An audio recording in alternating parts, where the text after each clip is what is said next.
Vous êtes ici dans les réserves des musées troyens, des oiseaux naturalisés aux minéraux en passant par les innombrables tableaux ou encore le foulard du dernier jour de Danton. Toutes les pièces appartenant aux collections sont, par équipe de deux, récollées depuis 2005. Toutes les œuvres figurent sur un registre d'inventaire, sont inventoriées et le principe du récollement c'est de contrôler que les œuvres sont bien présentes dans les collections. Et là effectivement l'œuvre est marquée avec un stylo spécial.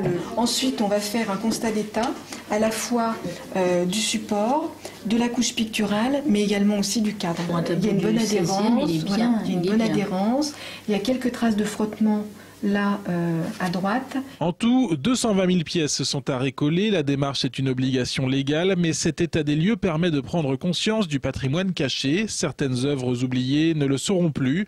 Il permet aussi de préparer l'avenir. Dans quelques années, les réserves seront regroupées sur le site Guy de Bérac et non plus éparpillées sur les 7 sites actuels. Ça permettra de faire sortir des réserves certaines pièces qui n'étaient pas présentées pour venir nourrir ces nouveaux parcours. Et donc offrir un autre regard finalement des collections des musées.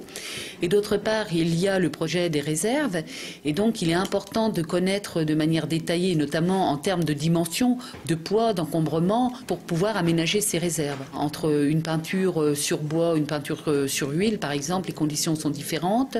C'est vrai pour les sculptures, où il y a là des questions de poids, d'encombrement.